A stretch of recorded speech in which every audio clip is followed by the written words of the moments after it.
2025వ సంవత్సరం సింహరాశిలో జన్మించినటువంటి వారికి గోచార ఫలితాలు ఎలా ఉంటాయో తెలుసుకుందాం. ముందుగా సింహరాశి జాతకులకు ఈ జనవరి మాసంలో గ్రహస్థితి ఎలా ఉంది అనేటువంటి విషయాన్ని చూసినట్టయితే సూర్యుడు 5వ స్థానంలో సంచరిస్తున్నాడు. 14వ తారీఖు వరకు ప్రతికూలంగా ఉన్నాడు. తదనంతరం 6వ స్థానంలోకి ప్రవేశిస్తున్నాడు, అనుకూలంగా ఉన్నాడు. కుజుడు ప్రారంభంలో 21వ తారీఖు వరకు ద్వాదశ స్థానంలో సంచరిస్తున్నాడు, ప్రతికూలంగా ఉన్నాడు. 21 తరువాత మిథున రాశిలోకి ప్రవేశిస్తున్నాడు, ఏకాదశ స్థానంలో అనుకూలంగా ఉంటాడు. బుధుడు 4, 5, 6 స్థానాలలో సంచరిస్తున్నాడు, మిశ్రమంగా ఉన్నాడు, మిశ్రమాధికంగా ఉన్నాడు. 4, 6 స్థానాలు అనుకూలంగా ఉంటాయి కాబట్టి బుధుడు ఓవరాల్గా అనుకూలంగానే ఉన్నాడు ఈ మాసంలో. ఇక గురువు దశమ స్థానంలో సంచరిస్తున్నాడు. సింహరాశి వారికి గురువు యొక్క ప్రభావం బాగా ఉంటుంది. పంచమాధిపతి కనుక పంచమాధిపతి దశమంలో సంచరిస్తున్నాడు.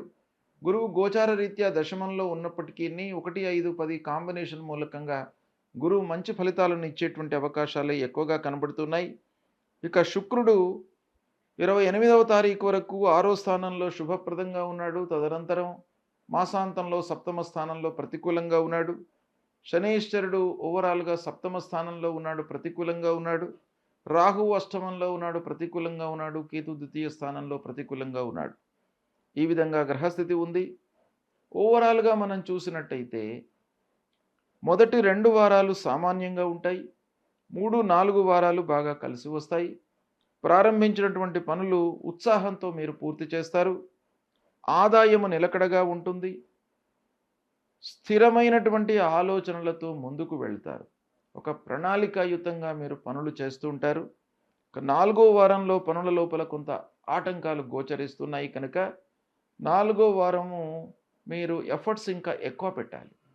ఆలస్యము, ఆటంకాలు ఇలాంటివి చివరి లోపల ఇంకా మీకు ఎక్కువగా వచ్చేటువంటి అవకాశాలు ఉన్నాయి కనుక మాసాంతంలో మీ ఎఫర్ట్స్ చాలా అవసరము. మీరు ఎంత శ్రద్ధతో పనులు చేసినట్టయితే అంతకు అనుగుణంగా మీరు ఫలితాలను పొందేటువంటి అవకాశాలు ఉన్నాయి కనుక జాగ్రత్తగా నిర్ణయాలు తీసుకోవడం అవసరము. అన్నదమ్ములు, బంధువులతో కలహాలు ఉంటాయి, మనస్పర్ధలు ఉంటాయి, వైషమ్యాలు ఉంటాయి. ఇవన్నీ కూడా మీరు కట్టడి చేసుకోవడానికి కొంత స్నేహపూర్వకమైనటువంటి వాతావరణాన్ని బంధువుల మధ్యన, అన్నదమ్ముల మధ్యన మీరు క్రియేట్ చేసుకోవడం అనేటువంటిది ఈ మాసంలో చాలా అవసరము.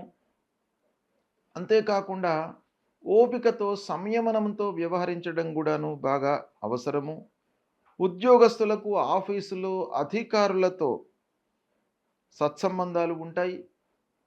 అయితే పై అధికారులతో మీకు బాగానే ఉంటుంది. తోటి ఉద్యోగస్తులతో మీరు కొంత కలిసి మెలిసి ఉండడానికై మీరు ప్రయత్నాలు బాగా చేయాలి.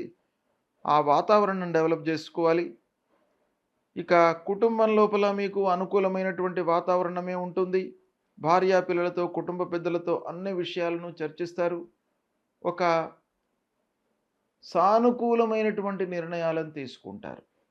పిల్లలకు కావలసినటువంటి నిర్ణయాలు, వాళ్ళ యొక్క ఎదుగుదల కొరకు, అభివృద్ధి కొరకు ఏవైతే స్టెప్స్ తీసుకోవాలనో అవన్నీ కూడాను మీరు జాగ్రత్తగా తీసుకుంటారు. న్యాయపరమైనటువంటి సమస్యలను అధిగమిస్తారు. ఈ కోర్టు వ్యవహారాలలో మీకు అనుకూలమైనటువంటి తీర్పులు ఉంటాయి. భూమి, వాహనము ఈ విషయాలలో మీకు అనుకూలత ఈ మాసంలో కనబడుతుంది. కాబట్టి ఓవరాల్గా చూసినట్టయితే సామాన్యం కంటే కూడాను అధికంగా మంచి ఫలితాలు ఉన్నాయి. 60% మీకు మంచి ఫలితాలు ఉన్నాయి కాబట్టి కొంత సద్వినియోగపరుచుకున్నట్టయితే సింహరాశి జాతకులకు అనుకూలంగానే ఉంటుంది ఈ మాసం. అయితే ఈ మాసంలో ముఖ్యంగా మీకేంటంటే గోచార రీత్యా గురు భగవానుడు దశమంలో సంచరిస్తున్నప్పటికీ సింహరాశి వారికి పంచమాధిపతి అవుతున్నాడు, అష్టమాధిపతి అవుతున్నాడు. అలాంటి గ్రహము దశమంలో సంచరిస్తున్నాడు, శత్రుస్థానంలో సంచరిస్తున్నాడు, గోచార రీత్యా ప్రతికూలం. ఈ కాంబినేషన్ను మనం చూసినట్టయితే 65% గురువు మీకు మంచి ఫలితాన్నే ఇస్తాడు సింహరాశి వారికి. కాబట్టి పనులు అయ్యేటువంటి అవకాశాలు ఉన్నాయి. చదువు కలిసి వస్తుంది. చేసేటువంటి వృత్తి వ్యాపారాలు అనుకూలంగానే ఉంటాయి. అయితే ఓవరాల్‌గా మనకు ఈ మాసంలో ఏ గ్రహాలు బాగా లేవు అని చూసినట్టయితే ముఖ్యంగా అష్టమ స్థానంలో రాహువు. అష్టమ, ద్వితీయ స్థానంలో రాహువు ఉన్నాడు. రాహువు ప్రబలంగా, ప్రతికూలంగా వ్యవహరిస్తున్నాడు. కాబట్టి రాహువు చాలా విషయాలలో మనకు ప్రభావితం చేస్తాడు. ముఖ్యంగా ఏంటంటే మానసికమైనటువంటి ఒక స్థితిని, అంటే మనకు ఉదాసీనతను క్రియేట్ చేస్తాడు రాహువు. నిర్లిప్తతను క్రియేట్ చేస్తాడు. కాబట్టి ఆ రాహువు యొక్క పరిహారము, కేతువు యొక్క పరిహారము మీరు తప్పకుండా ఈ మాసంలో చేసుకోవాలి. ఏం చేయాలి? రాహు ప్రీత్యర్థమై మీరు మూలమంత్రాన్ని పఠించండి. అర్ధకాయం మహావీర్యం చంద్రాదిత్య విమర్దనం సింహికా గర్భ సంభూతం తం రాహుం ప్రణమామ్యహం. ఈ మూలమంత్రాన్ని చదువుకోండి. ఫలాశ పుష్ప సంకాశం తారకా గ్రహమస్తకం రౌద్రం రుద్రాత్మకం ఘోరం తం కేతుం ప్రణమామ్యహం అనేటువంటి ఈ మూలమంత్రాన్ని చదువుకోండి. ఇక అమ్మవారి దేవాలయానికి వెళ్ళండి. అమ్మవారు త్రిగుణాత్మిక స్వరూపంలో ఉన్నటువంటి అమ్మవారు మహాకాళి, మహాలక్ష్మి, మహాసరస్వతి స్వరూపిణి అయినటువంటి ఆ దుర్గామాతను మీరు కొలవండి.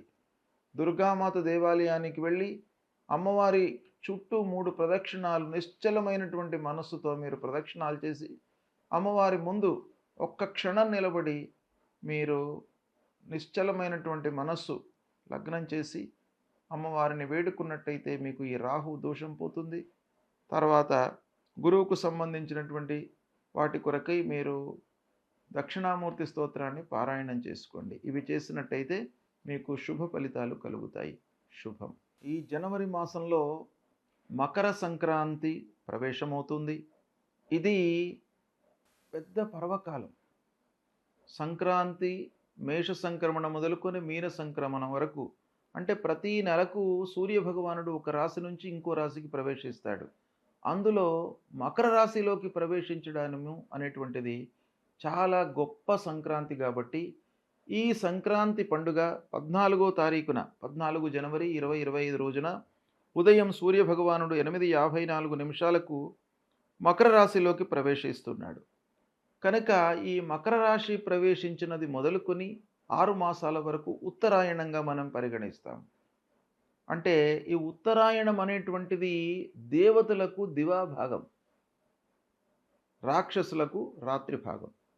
కనుక ఈ ఉత్తరాయణం ప్రారంభమైన తర్వాత మంచి పనులు చేసుకోవడానికి, శుభకార్యాలు చేసుకోవడానికి అత్యుత్తమమైనటువంటి పర్వకాలంగా మనకు శాస్త్రాలు చెప్తున్నాయి. గనక ఈ మకర సంక్రాంతి రోజున మనము ఏం చేయాలి అనేటువంటి విషయాన్ని మనం చూసినట్టయితే, ఈ సమయం లోపల ఏ సమయము ప్రవేశమైనది మొదలుకొని, అంటే ఉదయం 14వ తారీఖు నాడు 8:54 మకరానికి సూర్యభగవానుడు ప్రవేశిస్తున్నాడు. అది మొదలుకొని సాయంత్రం 4:54 వరకు సంక్రాంతి పుణ్యకాలం అనేటువంటిది ఉంటుంది. ఈ పుణ్యకాలం లోపల మనం ఏం చేయాలి అనంటే, స్నానదాన జప పితృదేవతలకు తర్పణాలు చేసుకోవాలి.